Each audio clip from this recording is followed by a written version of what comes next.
नमस्कार। विकास दुबे के एनकाउंटर को लेकर शुक्रवार दिन भर टेलीविजन चैनलों में बहस मुबाहिसे होते रहे। लोग अलग अलग एंगल से इस घटना का पोस्टमार्टम करते रहे। कुछ लोग कह रहे थे कि उसे भी अपनी बात रखने का हक है अदालत में, उसको भी अपने आप को बेकसूर साबित करने का मौका मिलना चाहिए था।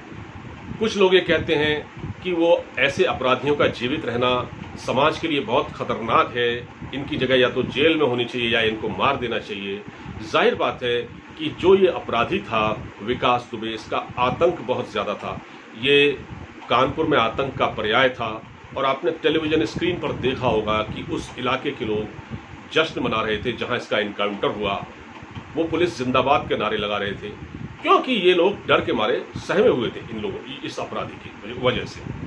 अब क्या हो रहा है कि इसकी जिस तरह से इसका एनकाउंटर हुआ और पुलिस की थ्योरी पर भी सवाल उठ रहे हैं, जिस तरह से गाड़ी पलटी, तमाम सवाल इससे जन्म लेते हैं।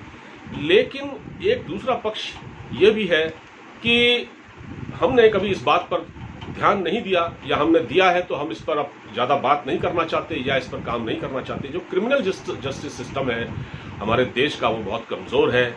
इसकी वजह से जो अपराधी हैं इसमें इतने लूपहोल्स हैं कि अपराधी इसका फ़ायदा उठाकर बरसों बरस बचे रहते हैं, अदालतों के चक्कर काटते हैं और फिर एक दिन वो बरी हो जाते हैं। ये हमने अपनी आंखों से देखा है।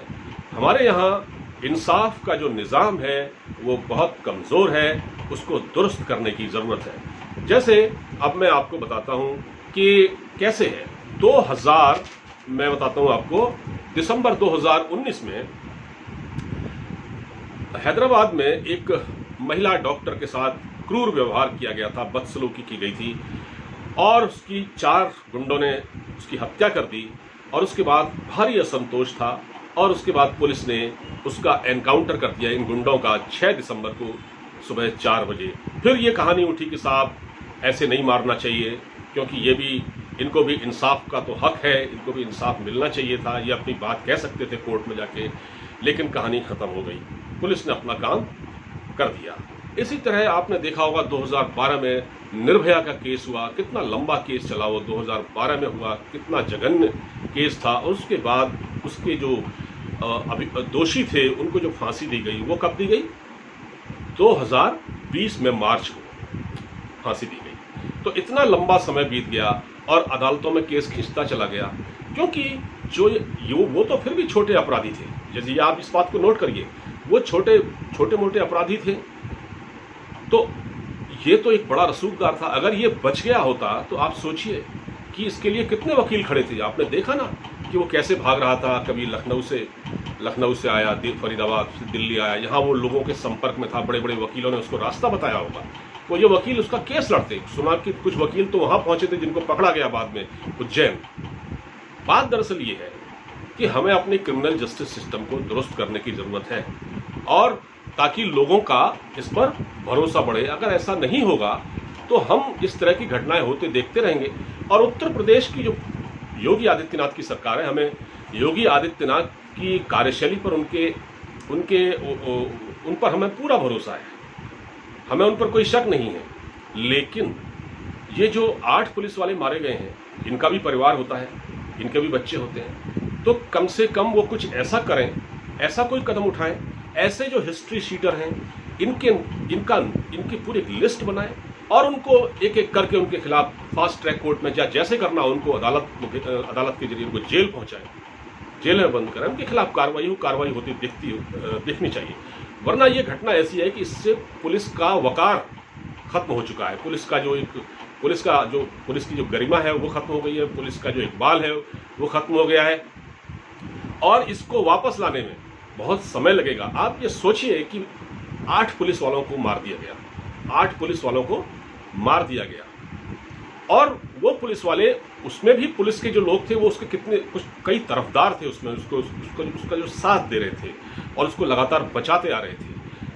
यानी कि जब पुलिस वहाँ पहुँची उसके घर पर, तब भी देखा गया कि वहाँ की बिजली काट दी गई और उसको वहाँ से फायरिंग हुई, किस तरह से वो इन्फॉर्मेशन दे रहे थे।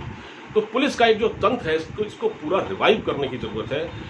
वरना पुलिस की वर्दी पर यह धब्बा लगा रहेगा, इसको मिटा नहीं पाएगी उत्तर प्रदेश सरकार, और ये बहुत बड़ी चुनौती है योगी आदित्यनाथ के लिए। देखिए, इस पूरी घटना पर एनडीटीवी के एक पत्रकार हैं कमाल खान, उन्होंने बड़ी ज़बरदस्त बात कही है। कमाल खान फरमाते हैं कि विकास दुबे नहीं मरता तो शायद ये होता, क्या होता, डर और खौफ के मारे उसके खिलाफ कोई गवाही नहीं देता। जो लोग कह रहे हैं ना कि वो अदालत में उसको मौका मिलना चाहिए था अपनी बात कहने का, तो डर और खौफ के मारे उसके खिलाफ कोई बोलता नहीं, कोई गवाही नहीं देता। नंबर 2, वो अपने समाज का एक बड़ा नेता बन गया होता, ठीक है। तीसरा, 2022 में वो विधायक या मंत्री बन जाता चुनाव के बाद। चौथा, जो पुलिस उसे पकड़कर ला रही थी वह उसकी सुरक्षा में होती।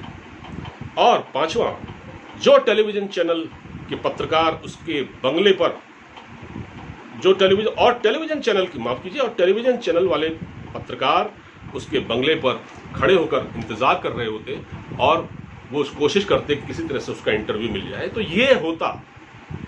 तो कहीं ना कहीं देखिए, अपराधी जो है किसी भी समाज के लिए बहुत एक खतरनाक चीज है, उसको जिंदा रहने का हक नहीं होना चाहिए, लेकिन कानून सम्मत उसको सजा मिले, अदालत में उसका ट्रायल हो, ये जरूरी है। देखिए, अगर इस तरह से इंसाफ होगा तो फिर ये क्रिमिनल जस्टिस सिस्टम का क्या होगा। अगर ये पुलिस वाले एनकाउंटर कर देंगे, बात दरअसल ये है कि लोगों के अंदर गुस्सा तो बहुत था, हम ये नहीं कह रहे हैं उसको जीवित रहने का हक है, लेकिन पुलिस के अंदर एक गुस्सा कितना था कि उसको मरना ही था।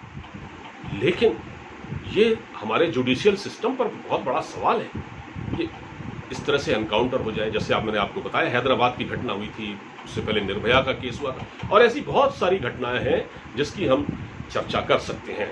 तो हमें इस सिस्टम को सुधारने पर जोर देना होगा ताकि लोगों का भरोसा इस हमारे न्यायिक प्रणाली पर बरकरार रहे, बढ़े, वरना वो दूर नहीं जब हम ऐसे एनकाउंटर होते देखते रहेंगे। फिलहाल इस वीडियो में इतना ही। अगर आपको ये वीडियो अच्छा लगा हो तो इसे शेयर कीजिएगा, अपना फीडबैक दीजिएगा। अब मुझे इजाज़त दीजिए, नमस्कार।